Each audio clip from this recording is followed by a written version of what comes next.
আজকে আমি আপনাদেরকে নিয়ে যাব চট্টগ্রামে রাউজান উপজেলায় উল্কিরচরে। সেখানে এক মাজারকে কেন্দ্র করে বিশাল এক মেলার আয়োজন করা হয়। সাধারণত এই দিনে এখানে আপনার মাজারের উদ্দেশ্য করে এক বিশাল ওরস হয়ে থাকে। আর ওই ওরসকে কেন্দ্র করে এই উল্কিরচরের মর্মী সংঘ এই মেলার প্রচার প্রচারণা করে থাকে।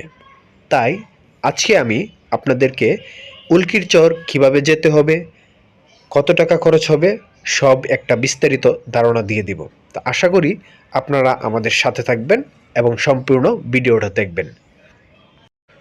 উল্কিরচর মেলার উদ্দেশ্যে রওনা করার সময় আমরা বাসা থেকে বের হলাম। বের হয়ে প্রথমে আমরা একটা সিএনজি নিলাম। আপনার ইচ্ছা করলে সিএনজি ছাড়াও নিতে পারবেন, ইচ্ছা করলে সিএনজি রিজার্ভও নিতে পারবেন। সিএনজি রিজার্ভ নিলে হয়তো বা আপনার টাকার পরিমাণটা বেশি হবে, বাট আপনার যাতায়াতটা হবে নিরাপদ এবং স্বাচ্ছন্দ্যকর। আমরা সাধারণত চট্টগ্রাম টার্মিনাল থেকে যাত্রা শুরু করি।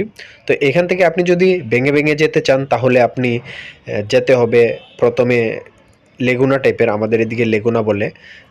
তো এগুলো দিয়ে আপনার রাস্তার মাথায় যেতে হবে, 10 টাকা ভাড়া নেবে। তারপর রাস্তার মাথা থেকে আপনার সিএনজি ভাড়া দেবে মদিনা ঘাট, ওইখানে আপনার 20 টাকা। আবার মদিনা ঘাট থেকে আপনার উল্কিরচর হাই স্কুলের সামনে এটা নেবে 20 টাকা। তার মানে আপনার টোটাল 50 টাকা যেতে খরচ লাগবে। ওইখান থেকে আপনার 5-7 মিনিট হাঁটলেই আপনি ওই মেলার গন্তব্যে পৌঁছে যাবেন। আমরা আসছি অবশ্য সন্ধ্যার আগে। তো ভিডিওটা ধারণ করা হয়েছে আপনার সন্ধ্যার পরে। তো তখনও লোকজন আসতেছে। তো এখানকার এলাকার মানুষের সাথে কথা বলে যতটুকু জানতে পারলাম যে এখানে সাধারণত 10টার পরেই লোক আসে, কারণ মেলাগুলা জমেই নাকি রাত 10টার পরে ভালোভাবে। তো আমাদের প্ল্যান ছিল তো যে আমরা 10টার ভিতরে ব্যাক করে চলে আসব। তাই হয়তো আমরা সব কিছু দেখাতে পারবো না, তো যতটুকু আমরা দেখাতে পারতেছি। তবু এখানে লোক সংখ্যা খুব একটা ছিল না তখন। পরবর্তীতে যখন আমরা চলে আসতেছিলাম তখন হয়তোবা লোক সংখ্যার পরিমাণ বাড়তেছিল। বাকিটা আপনারা হয়তোবা ভিডিও শেষে দেখতে পারবেন। তো এখানে সাধারণত যে ধরনের মেলাগুলোতে যে ধরনের জিনিসপত্র উঠলো, যে বাচ্চাদের বিশেষ করে খেলনার আইটেম প্রচুর পরিমাণে উঠেছে, এবং বিশেষ করে মেয়েদের কসমেটিক্স কিংবা অন্যান্য আইটেম বেশি পরিমাণে উঠেছে। সাধারণত আমরা মেলার মধ্যে যে জিনিসটা খুব বেশি দৃষ্টি আকর্ষণ করে সেটা হচ্ছে বিভিন্ন রাইডস, বিশেষ করে বাচ্চাদের। যে আমরা এখানে দেখতে পারতেছি যে আপনার একটা ট্রেন, এই ট্রেনে মোটামুটি বাচ্চারাও উঠছে, আবার বড়রাও অনেক স্বাচ্ছন্দ্য বোধ করতেছে এটাতে ঘোরার জন্য। আর মেলার মধ্যে অনেকটা একটা জিনিস কি, যে আপনারা খাবারের আইটেমটা থাকে বিশেষ করে একটু মানে ভাজা পোড়া এরকম টাইপের, বিশেষ করে ফুচকা, চটপটি, আবার ভাজা পোড়া, বেগুনি, পেঁয়াজু এরকম টাইপের, আঙুর ভাজা, বিভিন্ন আরও কত কি, মানে এগুলা বললেই শেষ করা যাবে না।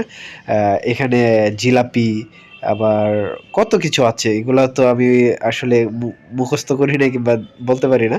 তো আপনারা হয়তো ভিডিওতে যতটুকু দেখতে পারতেছেন। যারা এই ধরনের খাবারগুলা খেতে চান এখানে যেতে পারেন। আবার ওই খাবারগুলা সংগ্রহ করে নিয়ে আসতে চান, বাসায় রেখে খেতে চান, যে মাঝে মধ্যে বিকালের নাস্তা, ওইগুলোতেও আপনি ইচ্ছে করলে ইউজ করতে পারবেন।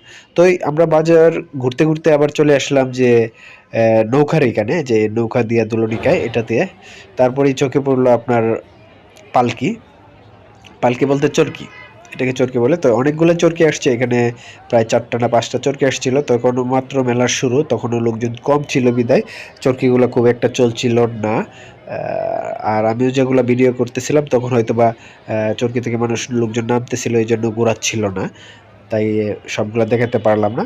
তো একটা জিনিস অবশ্য খুব ভালো লাগছে যে সবাই এখানে আসে মোটামুটি তার নিজের স্বাচ্ছন্দ্যবোধ, নিজের পরিবার এবং বাচ্চাদেরকে নিয়ে আসে ঘোরার জন্য। এটা জাস্ট আনন্দ করার জন্য, একটা বিনোদনের জন্য। ভিডিও করতে করতে একটা ঘোড়ার রাইডসে আসছিলাম। তো এখানে সবাই বড় বড়, বাচ্চারার বদলে মানে বড় বড় ওরা বসতেছিল। তো এক ভাই বলতেছিল, ভাই ভিডিও করেন না আপনি, যে আসলে এটা তো বাচ্চাদের খেলনা ছিল, আমরা এখানে বসে খেলতেছি। যাই হোক, পরবর্তীতে আমরা মেলা থেকে বের হয়ে আসলাম। তখন ওই জিনিসটা খেয়াল করলাম যে আসলে মেলা মূল উদ্দেশ্য কি, মূল কারণ কি।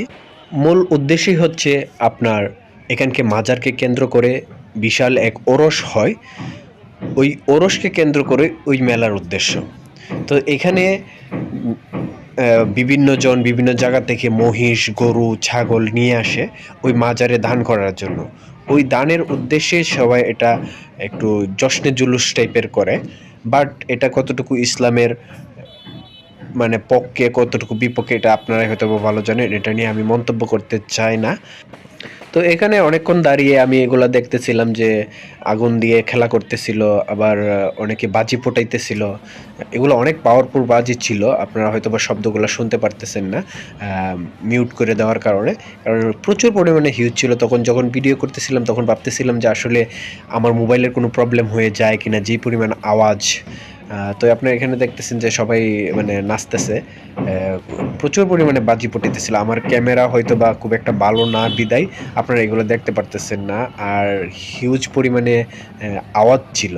তো মানে আসলে আমি নিজেও একটু ভয় পাচ্ছিলাম যে আমার মোবাইলে কোনো প্রবলেম হয় কিনা। যাই হোক, তবু ভিডিও করতেছিলাম যে সবাই ভিডিও করতেছিল, তা আমি ওই বাকি একটু ভিডিও ধারণ করলাম। তো আবার ভয় হচ্ছিল যে পকেট মারে কিনা, আবার প্রচুর পরিমাণে ভিড়ের কারণে অন্য সমস্যা হয় কিনা, কিংবা মোবাইল হাত থেকে ছিনতাই নিয়ে যায় কিনা, এটা চিন্তা করতে করতে মোটামুটি সামনের দিকে আগাইতেছিলাম।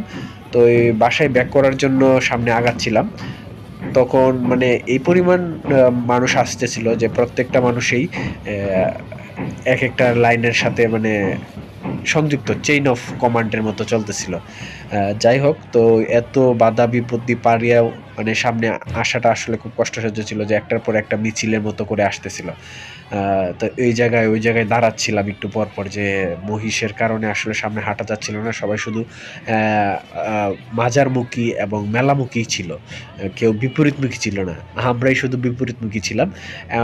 এখান থেকে আপনার রাস্তা মানে স্কুল পর্যন্ত যেতে সময় লাগে আপনার ৫ থেকে ৭ মিনিট।